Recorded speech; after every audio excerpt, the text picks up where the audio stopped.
नमस्कार, मैं शिवानी। आप देख रहे हैं मिरर मीडिया। आपको बता दें, संशोधित झरिया मास्टर प्लान को केंद्र से मंजूरी मिलने के बाद इसे प्रभावी बनाने को लेकर धनबाद पहुंची झारखंड की मुख्य सचिव अलका तिवारी ने समाहरणालय सभागार में अधिकारियों के साथ विस्तृत बैठक कर पुनर्वास होने वाले परिवारों को समुचित व्यवस्था देने के एजेंडे पर महत्वपूर्ण चर्चा की। एक रिपोर्ट देखिए।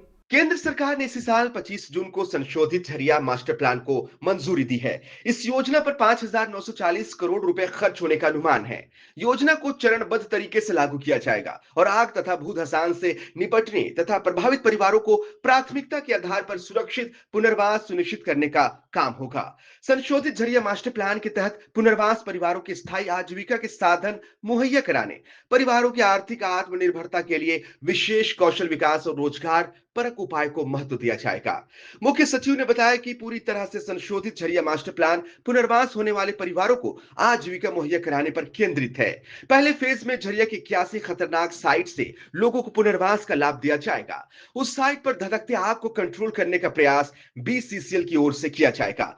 समीक्षा बैठक में मुख्य सचिव ने बीसीसीएल, जीआरडीए तथा जिला प्रशासन से बिलगड़िया में की जा रही विविध गतिविधियों की विगतवार जानकारी प्राप्त की। इस मास्टर प्लान में सही तरीके से पुनर्वास, रोजगार, कौशल विकास, व्यवसाय के लिए वित्त प्रबंधन, बेलगड़िया टाउनशिप में post office, bank, ATM, school, स्वास्थ्य केंद्र, आंगनबाड़ी केंद्र, रोड कनेक्टिविटी, स्ट्रीट लाइट, यातायात व्यवस्था, टाउनशिप की साफ सफाई, सुरक्षा सहित कई अन्य सुविधाएं प्रदान करने का उद्देश्य है।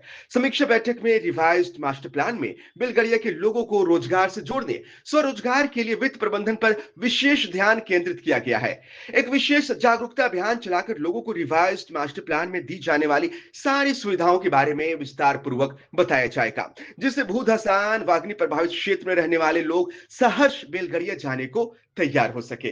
मुख्य सचिव के अनुसार पूर्व के झरिया मास्टर प्लान में जो भी खामियां सामने आई थी, उसे दूर करके रिवाइज्ड झरिया मास्टर प्लान बनाया गया है। इसके अलावा जीआरडीए की ओर और अधिक मजबूती प्रदान की गई है। योजना को मासिक कैलेंडर के अनुसार पूरा करने के लिए केंद्र और राज्य सरकार द्वारा इसकी सतत निगरानी की जाएगी। मुख्य सचिव ने कहा कि भारत सरकार ने गहरा अध्ययन कर रिवाइज्ड झरिया मास्टर प्लान बनाया है। इसके क्रियान्वयन में समय का पालन करें, स्थानीय जनप्रतिनिधियों तथा हितधारकों को शामिल करें। इसका सुखद परिणाम सामने आएगा। भारत सरकार ने ये रिवाइज्ड प्लान स्वीकृत किया है और विशेष रूप से इसका फोकस है कि जो झरिया क्षेत्र में रहने वाले लोग हैं, जो सब्सिडेंस प्रभावित क्षेत्र में रहने वाले लोग हैं, इनका प्रॉपर रिहैबिलिटेशन। तो जो बेलगड़िया टाउनशिप यहाँ पर बन रही है, काफी दिनों से बन रही है, तो हम लोग ये चाहते हैं कि वो इस तरह से डेवलप हो कि लोग वहाँ पर खुशी से जाएं और वहाँ पर जाकर रहें और वो एक ऑर्गेनिक एंटिटी बने जहाँ पर उनकी सोशो इकोनॉमिक एक्टिविटीज के लिए सारी सुविधा हो। हम लोग बात कर रहे हैं कि उनको स्किल्स दी जाए, अपनी जो बिजनेस उनको करना है वो वहाँ पे कर सकें और जो भी सुविधाएं हैं सरकार की, चाहे स्कूल हो, आंगनबाड़ी सेंटर हो, चाहे वहाँ पर स्वास्थ्य उपकेंद्र हो, चाहे मतलब जिस तरह की भी जो सुविधाएं हैं, बैंक है, पोस्ट ऑफिस है, वो सारी सुविधाएं वहाँ पर उपलब्ध हैं। तो यही इस स्कीम का पार्ट है और हम लोगों का प्रयास है कि इसको हम अच्छी तरह से करें। पूर्व में थोड़ा-सा जो एक कम्युनिकेशन गैप या जो इस तरह का था कि इस तरह से कोऑर्डिनेशन का अभाव, इस नई योजना में उसको पूरी तरह से समाप्त किया गया है और जीआरडीए को एक स्ट्रॉन्ग बॉडी के रूप में डेवलप किया गया है और इसमें मॉनिटरिंग भी की जाएगी, रेगुलर मॉनिटरिंग की जाएगी, जो राज्य सरकार के स्तर से और भारत सरकार के स्तर से की जाएगी। हाँ?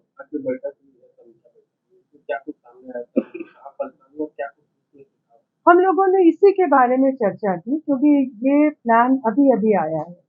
तो कैसे हम लोग इफेक्टिव ढंग से इस प्लान को इम्प्लीमेंट कर सकें और हम लोगों की जो योजना है, ये एक टाइमलाइन से हम लोग चले कि जिस मंथ तक जो कार्य हमें करना है, उसको हम करें और उसकी मॉनिटरिंग की जाए।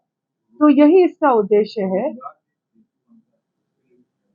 रोजगार मुख्य फोकस है। इस योजना का मुख्य फोकस ही रोजगार है कि कैसे उनको स्किलिंग दी जाए, कैसे उनके लिए फाइनेंसिंग दी जाए, कैसे उनको रोजगार उपलब्ध कराया जाए, यही इसका मुख्य उद्देश्य है। में विरोध है क्यों बेलगड़िया नहीं?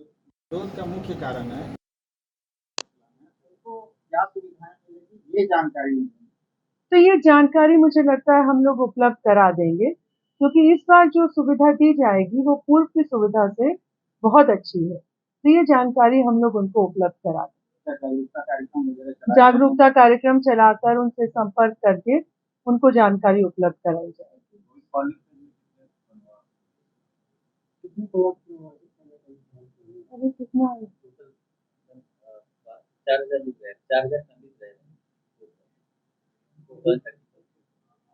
कितना पुराना पुनर्वास कितना चयनित हो पाया, कितना डेंजर स्थल चयनित? अभी ये जो चयनित हुआ है वो 81 ऐसे स्थल चयनित हुए हैं जो कि हाई रिस्क एरिया है, जो वल्नरेबल एरिया है। तो पहला फेज वो है जहाँ पे कार्य किया जाएगा, जहाँ बीसीसीएल कार्य करेगा उसको आग को कंट्रोल करने के लिए, और वहीं के जो व्यक्ति हैं उनको रिहेबिलिटेट किया जाएगा।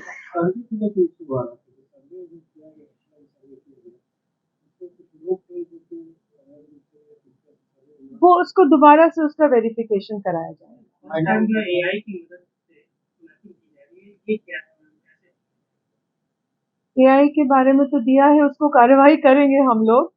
ये तो पहले मतलब इस योजना का पार्ट है ये एआई की मदद से करने का, लेकिन हम लोग जो वेरिफिकेशन की बात कर रहे हैं वो फिजिकल वेरिफिकेशन भी कराएंगे कि सर्वे के आलोक में जो एलटीएच होल्डर, जो लीज टाइटल होल्डर्स थे और नॉन लीज टाइटल होल्डर्स थे, उनका हम लोग वेरिफिकेशन कराएंगे कि जिससे कोई गलत व्यक्ति सूची में ना आ जाए।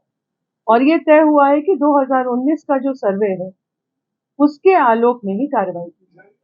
मास्टर प्लान में कुछ लोग ये समझते हैं कि कोई छरिया इसमें तो और भी अगले प्रोवाइड करते हैं, ऐसे लोगों तक ये बात कैसे पहुंचाएंगे?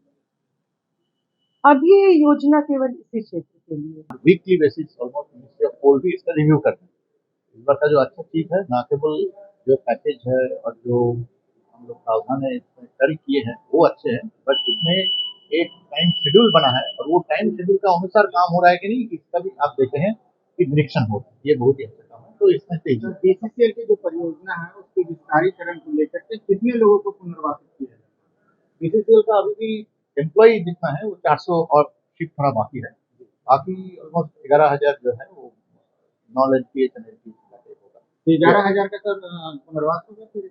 हाँ, वो तो घर तो बना हुआ है। बैठक में यह भी बताया गया कि बेलगड़िया के लोगों की सुविधा के लिए वहां से धनबाद रेलवे स्टेशन व झरिया के लिए बस सर्विस शुरू की गई।